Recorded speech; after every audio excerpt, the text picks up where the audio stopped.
live now. Thank you so much, Anita. I'm so excited. It was so fun to meet you, right? And run into you. Definitely, yes. I know. It was fun to see your email on the bottom. And I'm like, wait a second, she wrote a picture book? I got to interview her for my podcast. Yes, I love that. Yeah. It only took us like, what, 2-3 months to get this together? I know, but we got there. But we're here. We are. Yes. All right. So for those of you who are listening, this is Anita. I'm so excited to have her on our show today. She wrote a picture book called The Magic of Kindness.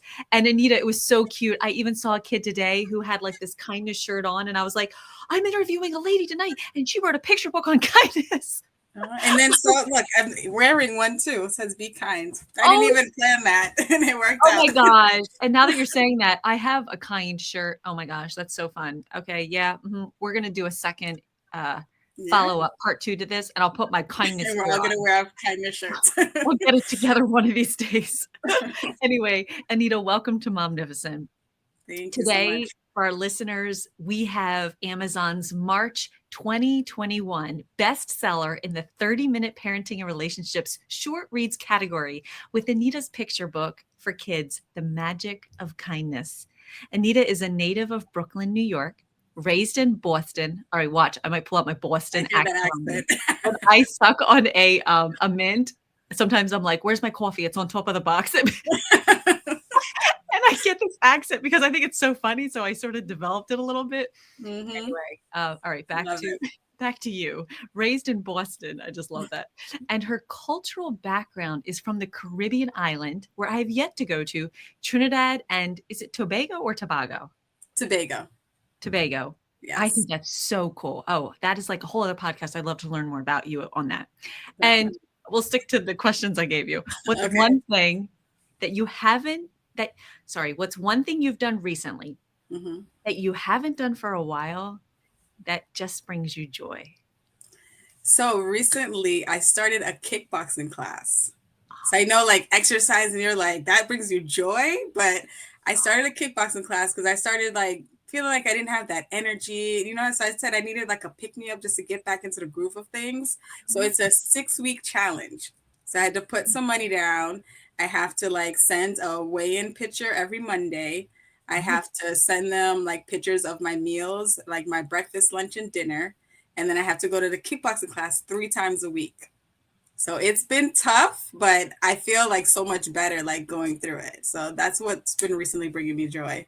That is so awesome. And like, how do you like kickboxing? I love it. I went in there like tough and everything, but then when I walked out, I was like, "Oh my gosh, this hurts!" Right? You're like, "Oh, what is that muscle? I never knew it existed." Exactly. Yeah. But and how long? How long have you been doing it? So it's only been a week so far, and it's a total of 6 weeks. It's a 6-week challenge. No, sister, I'm excited for you. That's awesome. Good job. You got this. Thank you. I'm gonna stick it out. Yes, you are. And if you feel like giving up, just text me and I'll be like, no, you got this. You go. I'm so busy. I haven't gotten to the gym. I need that. Yes, I need that. Thank you. Oh yeah. I know any encouragement helps. So Anita, tell us a little bit about yourself and what you do and what inspired you to write this picture book, The Magic of Kindness. So I currently work as a mental health clinician. And at the time of doing the book, I was a behavioral therapist working in a 1st grade classroom. So the kids in there were just like really mean in that classroom. They, just like pushing each other or just saying mean things to each other. So the teacher came up with this idea of like a kindness bracelet. And I thought that was like a super cute idea. And it was really working where they're looking out for their kind friends on who I can give the bracelet to. So I always like to journal and write. So I said, let me just start journaling like during my lunch break.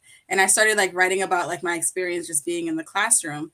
And then the pandemic hit and we were at home. I had nothing to do. So I like to stay productive and busy. So I was like, maybe I can turn this into a book, So then I started writing more and more, adding on to the ideas I already had. And I can draw a little bit. So I started sketching, but I'm like, this is not like book worthy. So I was like, I need to find an illustrator. So I went through that whole process like during the pandemic. And then my dream came true and my book was created. Oh my gosh, that is so cool. I love that. Wow. So gosh, yeah, we're going to have you back on my show because I have so many questions I can't wait to talk to you about in the whole mental health space, especially May. is Mental Health Awareness Month. It is. Yeah. Yes. So I love when you said being kind, not only when it's easy to be kind, but when it's hard to be kind. And that is such a good, go ahead, you talk, and then I'll follow up with a thought. Yeah, because I feel like kids these days, they're just looking for a joke. You know what I mean? Like it's just easier to be mean. Like, let me just make fun of this person to get a laugh out of them. But it's like it's hard to work on being good, being kind, and just staying on track. So I just said it's just easier to just, even though it's not easy, still just try your best to be kind, because it goes a long way, you know? Just a Yeah, simple smile, just a simple wave, just little acts of kindness like that goes a long way. it really does. Yeah. Um, what that made me think of was, yeah, how easy it is to love or be kind to people Right. who are easy to love and be kind to. Yeah. Um, but where I think the true test comes in is when you can actually extend kindness to someone who has been difficult or rubs you the wrong way, or Right. sometimes it's those closest to us, and even in our own family. Something I tell the kids sometimes on the announcements is because one of our behavior expectations is being kind. So we talk about where in the class and in the school we're going to be kind and Mhm. what that looks like. And sometimes I tell them that someone told me, and it really, oh, this was a tough one for me to swallow when someone said, Karn, who you are at home is who you really are. Right. And it's so easy to go out and do things and be celebrated for something you do in front of people or have accomplishments, etc. But if you can't be kind, or who you really are at home is just who you really are. And at that time I had to watch and reflect on things how I was treating my mom, or how I was Yeah. internalizing things that my mom did or 'Cause didn't you know do. how hard it is to keep up that front of trying to be kind. You know what I mean? Oh, Yeah. yeah. Yeah. So, yeah, I tell that to the kids, and it kind of goes in tandem, possibly, or maybe I'm just going on a rabbit trail, where I tell them who you really are is who you are when no one's watching. Right. I agree. Because just because you do things in front of people and what they see, you might think that that's who you are, but who you are is when no one's watching. And I tie it back to, something as simple as kindness. If you were kind to someone and no one even saw it, like that, Exactly. that's a beautiful space. Not just because you were kind in front of someone else for someone else to be like, oh, you're so kind. Oh, Yeah. And that's why I don't like when I see those videos of people recording themselves doing acts of kindness. We don't need to see it. Just do it because you want to do it. You know what I mean? just Yeah. do it. Yeah, yeah. That kind of goes with it. Like when no one's watching, that's who Right. you really are. Yeah.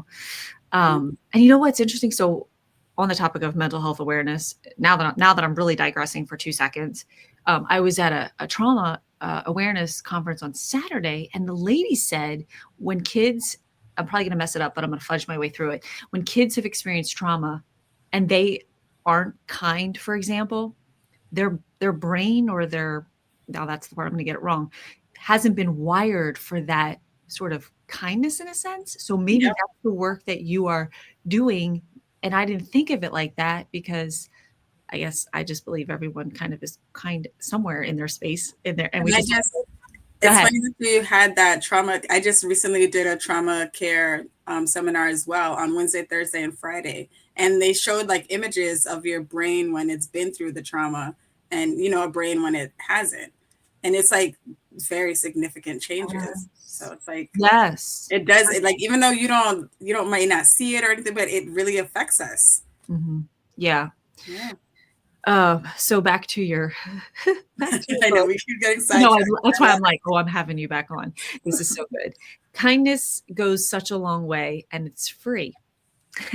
It's so true. And I tell the It kids at is. school that I'm like, you can be kind today and it doesn't cost you anything. You can write someone a Exactly. note, draw someone a picture, smile at someone, give someone a compliment. I Yeah. love that. It's so true. And what was your favorite part about writing this book? So my favorite part was the weekly meetings that I had with the illustrator. So from Why? seeing her from day one, and then the next week how she drew a little bit more, and then next week a little bit more, just seeing like the progression of my book coming to life, and she's like getting the images like out of my head onto paper. That was like the best part. How did you find your illustrator? Is that really hard? It was on Instagram. Oh, So, of and course. that's it. Like, I just took a chance, and because I just looked at different like pictures and seeing like, examples of the books that she's done before. And I was like, okay, this is like similar to what I want. And she was able to make my dream come true. Even like the main character is my oldest son. And she had like his face like very close to how he is. So she Does did he amazing. love that? He loves that. Yes. Both of my kids just love that, their mommy has a book. So Oh, yeah. I'm Oh happy my about gosh, that. that's so cool. That's really special. Yeah. Why do you think we have to work so hard? Well, maybe we might have answered this from what I learned over the weekend. Why do you think we have to work so hard at teaching kindness, reading picture books on kindness? Why isn't everyone just kind? Well, yeah, we did talk about it, but it's just like being kind is a challenge, Like it's harder to just be like, well, let me just smile at this person. But I feel like more people, they think about what other people are going to think about them if they do something instead of just being your true self. And I Yeah. also feel like social media, like kids are just exposed to more than they should at such a young age, and it's like transforming them. But I've been noticing it that like in schools, I feel like teachers or principals, they're noticing it more. And I've been seeing like when I do like different book readings at different schools, there's like posters, there's like activities. I feel like teachers are now starting to get it. The principals are now starting to get it that we really need to spread kindness. Like, yes, the kids need to learn all their academics, but just learn how to be like a basic, like nice human being. Yeah. So And they are, someone told me once, kids are watching you more than they're listening to what you're saying. And definitely. so they are watching us as the adults. And are we being kind? How are we acting? How are we responding? They are learning faster through that than Right. what I'm gonna say to them, what they should and shouldn't do all day long, in a sense. In a sense. I mean, they do listen, obviously, or we wouldn't be teaching them. Yeah. And I know my kids remind me that all the time. They say, how come you did this and I can't? And now I have to be like, let me watch my actions. What am I showing? Right? Right? I know, like, the biggest thing I love is to be reminded that our kids are mirrors of us. They Like are. you said, when that teacher was elevated, that Yeah. child was like, "Whoa," off their rocker. And what if the teacher, had done whatever they need to do? For me, it's take a deep breath, and I like to do, like I call it, my finger breathing. I Yes. just taught you on the pre-call, Yeah. a And there's technique. also like pretend like you're blowing bubbles or something, Yes. or like the balloon, like pretend like you're blowing up a balloon. Yeah, or the hot teacup or the hot chocolate for little Yes. kids. Mhm. Because if you will talk to the kids in that, I call it like the even tone of voice, like you're with someone on the elevator, Right. their voice will eventually match yours, eventually. Yeah. However long that They takes. sense what we're Yeah. feeling. So it's like if you want to calm someone down, you have to be calm. They sense You what can't we're. be like, calm down, and then expect that to work. That it doesn't work like that. That's a good point. That's such a Yeah. good point. Say that again. I just repeated it and then I forgot it. What was it? So just if you want someone to be calm, you have to be calm. So Yeah, instead of like yelling, you need to calm down or stop acting like that or just relax. Just you have to relax. Show them how to do it. Because yeah, they'll quickly repeat what you're doing faster than listening to your words because they already have a lot going on in their head. So it's like how can they try to add on one more thing? So just wow, model it. yeah. I think that's what you said. What was it? They sense what you sense. They Right. mirror what you sense, or they can feel what you sense. Maybe that's They what you. feel it. Oh, Yep. they Yeah. can feel that. And that's a big one. Huge, huge. Yeah. Even if we just practiced that Right. as a start. What was your biggest challenge you faced while writing your book? So the biggest challenge was finding people to trust. So it was my first book Mm. and I didn't know what to do. I didn't know how to write a book. So just reaching out to different people for guidance. Like everybody wanted to charge me just for a piece of advice. Or Mm. I wanted to work with a publisher to help me get my book out. And I paid him the money and he didn't do what he was supposed to do. So that's how I ended up being self published. I just had to figure out it on my own. So that was the biggest challenge. Like it took longer than it needed to go out and go public because of me having to just find the right people that can give me the good advice or that can help put it, like bring my creation to life. Yeah. Wow. So did you publish it and then have to republish it as yourself, or? Well, he reformatted my book just to say that he did some type of work, but Oh, he didn't publish it like he was supposed to. so then you had to. Yeah, and then like the wording in the contract was still kind of iffy, where it looked like he kind of did his job, but he didn't, you know. Oh, So yeah. I was like, should I take him to court for this? But sometimes it's not Oh, even like worth doing all of that. So right. yeah, That's so sad. I figured it out. I'm self-published. You did. You Yes. did. Yes, you did. What are some practical ways parents can help their child learn and practice kindness? So we talked about it, but model it. Like if you want your kids to be kind, show them what it is to be kind, you know? And then another one, just encourage them by giving them praise. If you see them do a kind act, say, "Oh, I love how you like helped open the door," or "I loved how you helped me do this." You know, just give them praise, make them feel good about the kind act that they did. And it's teaching them, "Oh, this was nice. I like this feeling," you know? And Yeah. then like I guess you can also like play on their imagination. So if like kids are like playing with toys and maybe they drop the doll, you could say, "Oh, how does that doll feel?" You know? Or if the boys are playing with the cars and it bumps into the wall, "Oh, how are the people in the car feeling after that accident?" You know? So just there's different ways that you Yeah. can teach them kindness. Putting themselves in other shoes, that Yeah. perspective taking is so big, and some kids just naturally kind of get that, and other Yeah, kids, like, we have to, like, rote teach them what that is and what that looks like, and, definitely. like, really teach them that process. Oh, this is so fun, I wanted to share with you. Did you ever hear of the secret kindness agents? Oh, I haven't. No. This is so cute. I saw it in an article one summer, and then I used it as my star party theme all year, where a kid from each class is star of the Mhm. week, and then on Mondays, they come to my office for a star party, and I usually do a read Mm, aloud, a little activity, and every kid gets a chance once throughout the year. So the secret kindness agents was, I believe it was a middle school teacher, and okay. she created this with her students in her class, where she would create these secret kindness acts, and the kids were secret kindness agents, and they would get a like top secret kindness act from her, and I they had to love do it that. secretly so no one knew it was them.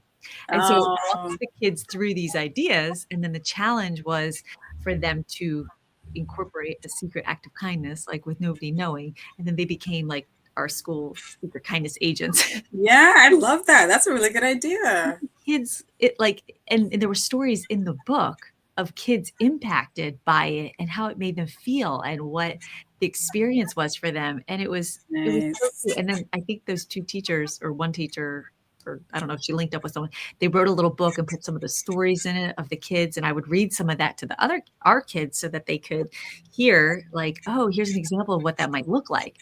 Nice. Left a note with a candy bar on their teacher's desk just thanking them, and like, "You're a secret student," or something like that, or writing a note to a custodian, or I can't even remember the ones off the top of my head, but when Oh, I those was are really preparing nice. this interview, I remember that, and I love that, and the kids like that, like secret kindness agents, like, "Oh, that's so fun and different."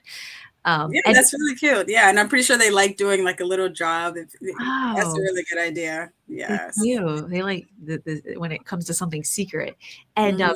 this other teacher that I know, she does a big kindness theme with her kids, and then I think that star student gets to pick one person to do, like, a random act of kindness to, and they get to choose someone in their life that they wanna write a letter to, and the whole class, like, participates and signs it, and they send the letters to these people, and the people who write back, like it's like their probably their grandmother or an aunt or a neighbor, they write back these letters to the class, and I've read them to the class, and it just makes me cry. Nice. And it's just Aw, teaching the kids the power that they have to make someone's day, to right. feel better. It's huge. Yeah, that's Oh, I love that. yeah. You're doing Sometimes an amazing job at that school. oh, it Uh, definitely is a whole team of us. right. Like I always believe it's not always just one person. Every That's person true. has a Yeah. flavor of beauty and beautiful thoughts. What message do you hope readers take away from your book? I want readers to know that, they can do anything they put their minds to, because like while reading this book, like a lot of my friends or people that I've been around, they're like, you actually wrote a book? Like, they're surprised. And I'm just like, yeah, like you can do it too. And now I have like so many people that come to me advice on like, how can they do this? And then like my kids, like we have like a whole like basket full of like books that they've made at home, because now they want to be like little writers too. So and they're always giving me ideas. Oh, you should do this for the next book. So I just Um, want kids to know that you can do anything that you put your mind to, no matter how big the task is. And then just also, just like, how does kindness make you feel? You know what I mean? So if kindness makes you feel good, just go with that feeling and try to give that feeling to someone else. yeah, I love that. Do you have a picture of your book you want to show us? I don't have one right now with me. I probably should have had the book with That's me. okay. I'm going to put it in the description notes. Okay. I should have had it to show. I know, both of It's us. my fault too. That's all right. I'll wear my kindness shirt next time we meet Okay. and have Okay. your book. And what is your dream for the next 5 years? I want to do an A to Z series. So like different like kindness, not kindness, but like A for advocacy or C for courage. So just like different topics that I can help elementary students. And then I want to get it in like big stores like Walmart, Barnes and Nobles, get it on a shelf. I have it in 2 stores right now, one in Providence Mall and then one in a mall in Atlanta. But I want to get it into like Walmart, like the big name stores as well. So Yes. Yeah. small steps, but I'll get there. Oh man, that's awesome. Thank you. And how can someone find and follow you? So you can email me at the.magicofkindness@yahoo.com, or on Instagram, same thing, the.magicofkindness. Oh, that's so awesome. And I'll put that information in the links in the description notes of Perfect. this show. Well, Anita, thank you so much. And if there's anything I can do to support you at any time, I would love to. Thanks for the difference that you're making and helping us as educators, as parents, helping to teach our kids the importance of Thank kindness. you. And I saw this hat once and I wanted to buy it. My husband's like, you might want to be careful with that because it says make the world kind again. Oh, And I was I like, like that. I love that. I think it was like make the US kind again or something like that. And it kind of Right. plays off of make America great again. So he was Yeah, like, yeah. you may not want to something that but I saw it and I was like, I love that. Let you and we all have a piece and a part that we can bring more kindness to this world. Exactly. And it is so Exactly. touching. Like when someone does something thoughtful, it's like, wow, thank you. Like you can just make your day, your month. Yeah. And then it makes you want to be kind to someone else. If Yes. we continue spreading that, do you know how much better this world would be? Yes. Yes. Right? And it seems so simple. Like, come So on, simple. let's do it, people. Yes. All right. Well, you keep doing you. You do you. Yes. And it's gonna be the ripple effect, and we're gonna, eventually touch and help. And yeah, that's Definitely. We'll have to get some copies of my book in your school. Okay, I know, I know. Yes, we are, and we will. I love it. All perfect. right. Thanks, Anita. Have an All right. Thank you awesome so day. much. Thank you. That's all we've got for this episode of the Momnificent Podcast. If you enjoyed this episode, I would be honored if you would subscribe and rate if you really liked it. I know wherever you're listening right now, it might not be the best time to leave a comment, but feel free to leave a question, a review, or a comment at any time. And until next time, remember, don't worry, be happy.